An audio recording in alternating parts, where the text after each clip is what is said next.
Assalamualaikum warahmatullahi wabarakatuh. Nama saya Dara Isnaini. Saya akan mempresentasikan tentang website.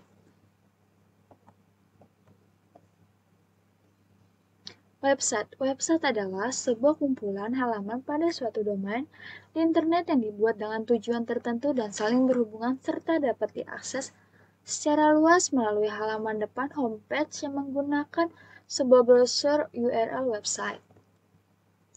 Nah, ini contohnya. Kalau ini halamannya. Ini contoh yang lebih jelas di gambar nih. Nah, ini halaman websitenya, sedangkan ini alamat websitenya www.miagostor.co.id. Kalau ini halaman. Kalau yang di kotak merah ini halaman websitenya, ada hosting, domain, server, website, aliansi, promo, pembayaran, review, kontak, dan blog. Lanjut, kedua jenis website berdasarkan bentuknya. Website statis. Model website ini memiliki konten atau isi yang tidak berubah. Website statis seperti ini biasanya dibuat dengan kode HTML dan CSS.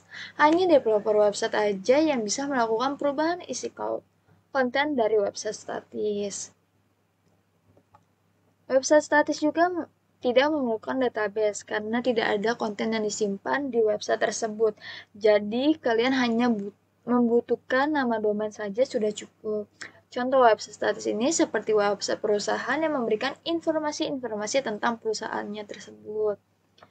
Terus ada kelebihan dan kekurangannya. Kelebihannya itu cepat untuk dikembangkan, efisien untuk dikembangkan, efisien saat disimpan pada web hosting. Kekurangannya membutuhkan tenaga ahli khusus untuk melakukan perubahan.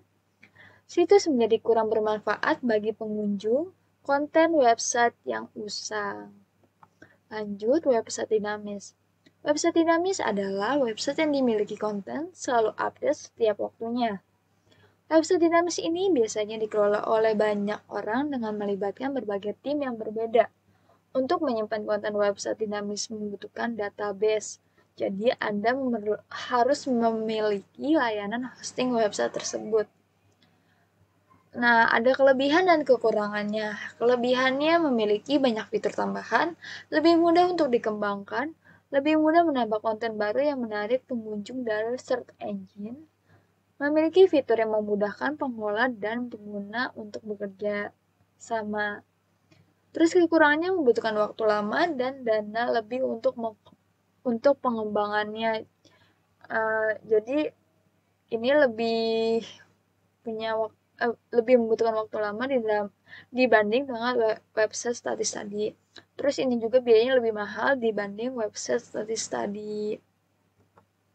Terus jenis website berdasarkan fungsinya. Ada company profile. Company profile ini sendiri adalah website sederhana yang tentu saja statis. Biasanya dibuat oleh perusahaan untuk menampilkan informasi bisnis mereka seperti produk, jasanya, visi misi, dan halaman kontaknya. Nah, contohnya seperti samping ini. Kayak apa aja sih jasa-jasanya, terus ada kontaknya gitu. Lanjut, e-commerce. E-commerce adalah website yang memiliki fitur untuk melakukan aktivitas jual beli produk atau jasa melalui internet. Website e-commerce memiliki fitur bisa menggantikan fungsi pada toko offline seperti menampilkan produk, pengecekan ketersediaan produk, pemesanan, transaksi online.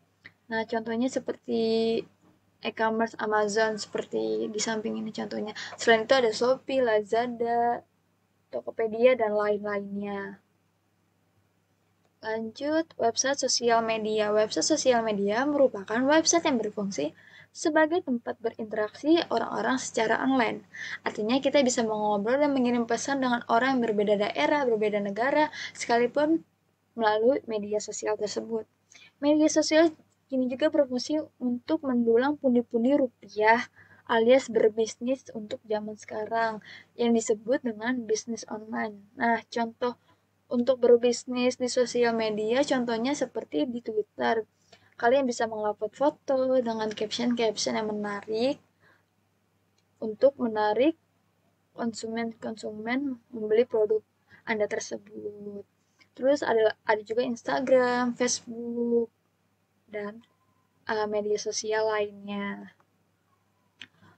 Webblog. Webblog merupakan sebuah website yang menampilkan berbagai macam informasi, biasanya postingan atau tulisan terbaru dari sebuah blog akan tampil di halaman atas atau nama. Informasi dari sebuah blog biasanya berupa artikel yang bisa dilengkapi gambar dan tulisan. Website ini biasanya dimiliki dan dikelola oleh satu atau beberapa orang saja. Nah, contohnya ada di sebelah sini contoh gambarnya. Contoh webblog ini kayak 28 tempat prewedding di Bandung favorit dan kekinian. 20 makanan favorit di Bandung. 20 kafe gitu, seperti yang lain-lainnya. Lanjut. Website pribadi. Website personal atau pribadi adalah website yang dimiliki oleh seseorang guna mempublikasi informasi yang terkait tentang dirinya. Umumnya website personal digunakan untuk membangun dan meningkat personal brandingnya. Contohnya ada di sebelah sini. Selamat datang di website resmi Sandi Uno. Ketiga, pemahaman domain dan hosting. A. Domain. Domain adalah alamat dari sebuah website. Nama domain inilah yang akan digunakan oleh orang-orang untuk dapat mengunjungi website Anda. Misalnya facebook.com, google.com, belajaribisnisinternet.com. Sebenarnya domain ini adalah sebuah nama unik yang digunakan untuk mengidentifikasi alamat IP dari sebuah server komputer. Alamat IP sendiri merupakan sebuah susunan angka yang terdiri dari beberapa digit angka. Misalnya alamat IP 66 220 156 68. Yang B, hosting. Hosting adalah tempat untuk menyimpan data-data dari sebuah website agar dapat diakses melalui internet. Data tersebut dapat berupa filter, gambar, video, email, database, program, dan lain-lainnya. Hosting ini juga untuk keperluan website sering juga disebut dengan web hosting. Lanjut, 4. Penyedia domain dan hosting. Yang domain itu ada biz.nf, freenom.tk, tmd hosting, biz.li.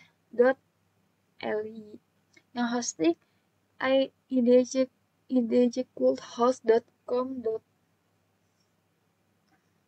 negostor.co.id, terus ardetamedia.com.id, idwebhost.co.id, nusantarahost.co.id, dewaweb.com.